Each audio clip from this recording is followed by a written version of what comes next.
अरे भिक्षु संघ ने कुछ नहीं किया तो आप कर दो, और भिक्षु संघ की अगर हम कमी नहीं बताते हैं तो आप भिक्षु पैदा करो ना, मैं बनाओ, मैंने अपने बच्चे को जीवन दिलवाओ ना। हम भिक्षु संघ की बात करते थे लेकिन अपने बच्चे को जीवन नहीं दिलवा सकते, क्योंकि वो बाबा जी बन जाएगा आपकी नजर में। अगर दूसरा व्यक्ति जीवन पहन के आपके सामने आया तो सही है, बनते हैं, और आपके बेटे ने पहन लिया तो बाबा जी बन जाएगा वो। इसलिए इसको समझो बुजुर्ग को, और चीवर को भिक्षु संघ ने आज तक कोई कमी नहीं की, और सच में अगर भिक्षु ने कमी की है तो आप। दिल्ली में इन्होंने चीवर लिया और आज गुजरात को देख रहे हैं। ये बहुत बड़ी बात है कि दिल्ली से जो कार्रवाई इन्होंने शुरू किया चीवर लेकर, जो जारी का इन्होंने चालू करी, अब गुजरात चल रही है, गुजरात के बाद बिहार चलेगी। एक ऐसा समर्पित युवा साथी मात्र 24 साल का संघप्रिय राहुल जी।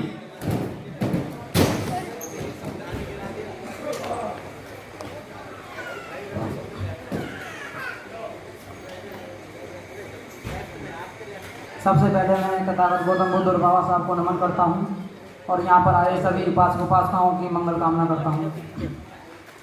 जैसा कि अभी यहाँ पर सभी लोग आए थे और सभी लोगों ने अपनी अपनी बातें रखी, बुद्ध पर बात की, धम्म पर बात की, बाबा साहब पर बात की, संघ पर बात की। क्या सच में हम यहाँ पर अपने आप को जो बौद्ध जो प्रेजेंट कर रहे हैं, क्या हम सच में बौद्धिस्ट हैं? क्योंकि बुद्ध, धम्म और संघ ये दिखाने वाली चीज नहीं होती है, इसको आचरण में उतारने की जरूरत है। जब तक हम अपने आचरण में इस धम्म को, बुद्ध को, संघ को नहीं उतारेंगे, हम बौद्धिस्ट नहीं बन सकते। जैसा कि बुद्ध का मतलब फोटो से, तस्वीर से नहीं है, बुद्ध का मतलब यहाँ पर बुद्धि से है, बुद्धि के विकास से है, ज्ञान से है। धम्म का मतलब होता है मार्ग, चलना, सीखना, क्या करना है, किसी से गलत नहीं बोलना, अच्छा बोलना है, सभी का आदर सम्मान करना है, ये धम्म होता है। और संघ का मतलब होता है साथ, भिक्षु संघ, उपासक संघ, दो संघ होते हैं। संघ का मतलब यहाँ पर साथ होता है। तो बुद्ध जिन पर हम जो बातें करते हैं, यहाँ पर सभी लोग हैं, उपासक उपासिका बैठे हुए हैं, लेकिन अगर यहाँ पर यही बात रखी जाए कि बाबा साहब को कौन मानता है तो सभी लोग हाथ उठा देंगे, लेकिन अगर ये बात की जाए कि बाबा साहब की कौन मानता है तो मैं कहता हूँ 2-4 निकलेंगे जो बाबा साहब की मानते होंगे। उसी तरह हम बुद्ध पर बात करते हैं, बुद्ध को मानने वाले बहुत, लेकिन बुद्ध की मानने वाला कोई नहीं। हम जब तक अपने बुद्ध को अपने आचरण में नहीं उतारेंगे, उसको आचरण से किसी दूसरे को जब तक हम सीख नहीं पाते तो क्या देंगे। यहाँ पर हमको बुद्धिज्म सबसे पहले अपने जीवन में फिर खुद को सीखना पड़ेगा, दूसरे को सिखाने की जरूरत नहीं है। जब तक हम पर खुद ही बुद्धिज्म नहीं समझ पा रहे तो दूसरे को क्या सिखाएंगे। तो सबसे पहले यहाँ पर अपने आप को सुधारो, दूसरे को नहीं। दूसरे की चिंता आप मत करो, वो खुद सुधर जाएगा। पहले आप अपने आप को सुधारिए। जब तक आप अपने आप को नहीं सुधार सकते तो तुम दूसरे को भी नहीं सुधार सकते। अब जिस तरह से यहाँ पर इस देश में क्या विडंबना चल रही है हमारी साइड में कि बाबा साहब और बुद्ध को दलितों का मान के रख दिया है, SC/ST का दलितों का बना दिया है। ये बहुत ही बड़ी भारी विडंबना है कि बुद्ध को और दलितों को दोनों को एक साथ कर दिया कि ये दलितों का धम्म है और बाबा साहब दलित, जबकि ये सबको पता है कि ये बुद्धिज्म जो है ये दलितों का नहीं है। धर्म कोई भी का धर्म कभी किसी का पर्टिकुलर नहीं होता, वो सभी का होता है। और धर्म कोई भी बुरा नहीं होता, बुरा होता है तो इंसान। धर्म कभी कोई बुरा हो ही नहीं सकता है, उसको इंसान बुरा बना सकता है या फिर उसको इंसान के मायने में रख करके गलत साबित किया जाता है। धर्म कोई गलत नहीं होता। जिस तरह से हम ये कहते हैं कि अब हमारे यहाँ पर जरूरत है बुद्धिज्म को फैलाने की, तो पहले फैलाने से पहले खुद अपने परिवार में फैलाएं, अपने शरीर में फैलाएं, अपने आचरण में फैलाएं, अपनी बोली में फैलाएं। धम्म को यहाँ पर दिखाने की नहीं, बार बार यही बोल रहा हूं मैं कि यहाँ पर आचरण की जरूरत है, अपने अंदर उतारने की जरूरत है, उसको समझने की जरूरत है। जब हम खुद ही नहीं समझ पाएंगे तो दूसरे को क्या समझाएंगे। आज जो प्रोग्राम हो रहा है, बहुत एकता सांस्कृतिक प्रोग्राम हो रहा है, ये जो आज जो बनाया जा रहा है, ये कल्चर कर दिया है, ये हम सेलिब्रेट कर रहे हैं। क्योंकि दीक्षा प्रोग्राम तो हमारा होता ही रहता है और एक एक व्यक्ति ने 6 बार दीक्षा ले ली और आचरण में एक भी बार नहीं उतारा। 6 बार दीक्षा ले ली लेकिन आचरण में उतारा एक भी बार नहीं है।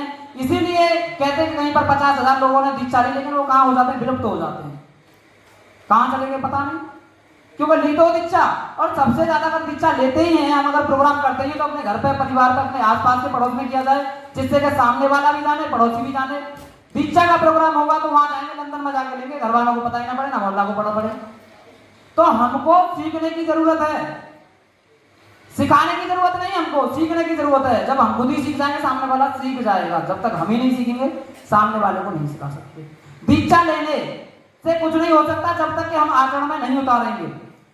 ये बुद्धिज्म जो है, इसको आचरण में ढालने की जरूरत होती है, दिखाने से नहीं कुछ होता। दिखाने के लिए सभी दिखा रहे हैं, और ये जो बिजनेस बना रखा है ना, दिखा दिखा करके बिजनेस बना रखा है।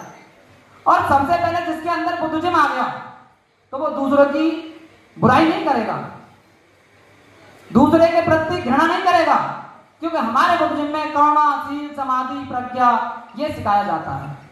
लेकिन यहाँ पर एक व्यक्ति दूसरे के प्रति इतना घृणा करता है कि ये समझता है ये सामने आया क्यों, और आ गया तो इसने ऐसा किया क्यों, और कर दिया तो ऐसा ये हुआ क्यों। अरे तुम्हें क्या मतलब किससे? तुम अपने आप से मतलब रखो ना। दूसरे की बुराइयों को, दूसरे के टोक टोक को जो कर रहा है उसको करने दो। आप अपने आप को सुधारिए, दूसरे को सुधारने का आपका कोई मतलब नहीं बनता जब तक कि आप खुद ना सुधर जाए। समाज में काफी विडंबना चल रही है। यंग को तो आगे कोई आने ही नहीं देता है। अगर वो यंग आगे आ गया तो उसको ये सोचते हैं कि टांगी करे, इसे पीछे करो, ये तो हमसे आगे चला जाएगा। आज जो मंच लगा हुआ था टोटली युवाओं का था, सभी युवाएं हैं यहाँ पर, लेकिन उन्हें मौका दिया गया, लेकिन अलग अलग जगह पर मौका नहीं दिया जाता। क्योंकि ये देखिए, ये बुरा मानने वाली बात नहीं है, जब तक ओल्ड व्यक्ति के साथ में एक लाठी नहीं होगी तो वो चल नहीं पाएगा, क्योंकि चलने के लिए उसको लाठी का सहारा चाहिए ही चाहिए। तो हमको युवा और ओल्ड को दोनों को साथ में लेके चलना है। ऐसा नहीं है कि हम उनसे आगे जा रहे हैं, ये कोई रनिंग नहीं हो रही है जो उससे आगे जाएंगे, हम साथ में चल रहे हैं, उनको सम्मान देंगे हम, लेकिन युवा के तरीके से जो कार्य किया जाएगा, क्योंकि हर जगह पर अब युवा की जरूरत है और हर धर्म में लोग युवा जाग रहा है, लेकिन हमारे युवाओं को मौका नहीं दिया जा रहा है। जब तक युवा जागेगा नहीं। एक सबसे बड़ी विडंबना ये हुई है, यहाँ पर बात करते हैं, सभी लोग बोलते हैं कि भंते जी ने कुछ नहीं किया, भिक्षु संघ ने कुछ नहीं किया। अरे भिक्षु संघ ने कुछ नहीं किया तो आप कर दो, और भिक्षु संघ की अगर हम कमी नहीं बताते हैं तो आप भिक्षु पैदा करो ना, नहीं बनाओ पैदा, अपने बच्चे को जीवन दिलवाओ ना। हम भिक्षु संघ की बात करते थे, लेकिन अपने बच्चे को जीवन नहीं दिलवा सकते, क्योंकि वो बाबा जी बन जाएगा आपकी नजर में। अगर दूसरा व्यक्ति चीवर पहन के आपके सामने आया तो सही है, बनते हैं, और आपके बेटे ने पहन लिया तो बाबा जी बन जाएगा वो। इसलिए इसको समझो बुद्धिज्म को। और चीवर को भिक्षु संघ ने आज तक कोई कमी नहीं की, और सच में अगर भिक्षु ने कमी की है तो आप सुधारो उसको, अपने नए नए बच्चों को समझाओ, धर्म को समझा करके उनको बताओ और चीवर दिलवाओ। अच्छा भिक्षु आएगा, नया आएगा, जब नया आएगा तो धम्म को पढ़ करके आएगा। अब जैसे ही कोई 60 साल 70 साल तक रिटायर होकर नहीं आता और वो वहां बनते बन जाए, तो वो क्या आपको धम्म पढ़ाएगा? 60 साल तक जिसने अपने परिवार को चलाया हो और धम्म को ना पढ़ा हो देख करके भी, तो वो आपको क्या बताएगा? लेकिन विरोध आपको बहुत अच्छा बता देगा। हिंदू धर्म को गाली देनी है, उसके देवी देवता को गाली देनी है, उसको ये बोलना है, उसको ये बोलना है, जब ये हमारा धम्म नहीं सिखाता। हमारा धम्म कभी किसी का विरोध सिखाता ही नहीं है। हम सब पर दया करते हैं, और ये बहुत ही अच्छा अभाव होता है कि हमें दया का मौका दिया जाता है, तो हम दूसरे की बुराई क्यों करें? लेकिन यहाँ पर भिक्षु संघ भी थोड़ा सा गलत होकर के ये कहता है, हिंदू धर्म को गाली देता है, उनके देवी देवताओं को गाली देता है, उनके दूसरे के खिलाफ बोलता है, क्योंकि दूसरे धर्म का हमारा मतलब नहीं, हम अपनी अच्छाई गिना सकते हैं, दूसरे की बुराई नहीं। जो दूसरा कर रहा है उसको करने दो, आप अपनी अच्छाई गिनाइए ना। अगर आपको ज्यादा भी लग रहा है तो एक बार टोक के देख लो, भाई ये गलत है, अगर मान जाए तो ठीक, आप जबरदस्ती नहीं मना सकते। तो जब वो भिक्षु ओल्ड होता है और जब आ जाता है नौकरी करके, तो वो आपको ये नहीं सिखाएगा धर्म क्या है, वो आपको विरोध सिखाएगा। सामने वाला माइक पर बोलता है, गाली बोलेगा, जबकि हमारा धर्म बार बार यही बोलता हूँ, किसी दूसरे को गाली नहीं देनी चाहिए, दूसरे धर्म को, दूसरे धर्म को कभी भी गलत नहीं बोलना चाहिए। धर्म को हमें अपने आचरण में जान ढालने की जरूरत है, और हमको अच्छा धर्म चाहिए तो पहले नए भिक्षु बनाओ, अपने बेटे को बनाओ, अपने भाइयों को बनाओ। अब सबसे बड़ी बात यह कि अगर हम बात करते हैं तो सिस्टम पर कोई बात नहीं करता। बाबा साहब की जो लड़ाई थी वो ब्राह्मणवाद से थी, लेकिन आज की जो लड़ाई बना दी गई है पर्टिकुलर ब्राह्मण से बना दी गई है। जबकि अगर हम जान के देखें, जमीनी लेवल पर मिलेंगे तो आज ब्राह्मण कम ओबीसी ज्यादा अत्याचार कर रहा है। सभी लोग जानते हैं इसी को। ब्राह्मणवाद की लड़ाई थी, लेकिन ब्राह्मण से बना दी गई, और जो सिस्टम की बात करी बाबा साहब ने उससे हम कोसों मील दूर हैं। बाबा साहब ने सिस्टम की बात करी थी, जिस देश पर जिसने भी राज किया उसने, अगर मुस्लिम आए तो उन्होंने ताकत के बल पर राज किया, अंग्रेज आए उन्होंने दिमाग के बल पर राज किया, और आज जो हिंदू राष्ट्र की मांग हो रही है ये 4 एजेंडों पर हो रही है, उसको समझने की बहुत जरूरत है। तो मैं आपको बता देता हूँ, E4 होता है एजुकेशन और P4 होता है पार्लियामेंट। R4 राजनीति कर दिया है मैंने, ये मेरा अपना है क्योंकि पॉलिटिक्स भी राजनीति हो जाता है, कंफ्यूज हो जाता है। और H4 होता है हॉस्पिटल।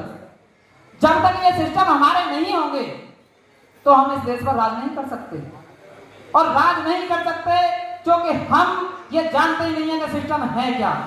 हमारे कॉलेज, हमारे हॉस्पिटल, हमारा सिस्टम दूर दूर तक नहीं है, लेकिन जितने भी चंदा जो 60-70 साल तक जो उन्होंने भी ये प्रोग्राम चलाए, प्रोग्राम किए, चंदा के नाम पर बस हड़पा और अपने कोठी बंगले बहुत अच्छे बना दिए, क्योंकि हमको समझा नहीं सिस्टम, समझा नहीं सिस्टम से तो दूर थे।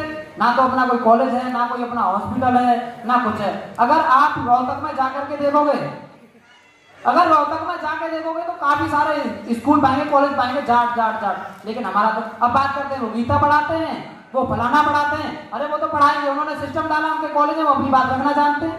आप अपनी बातें रखिए ना, लेकिन रखोगे कैसे? अब एजेंडे की बात आती है,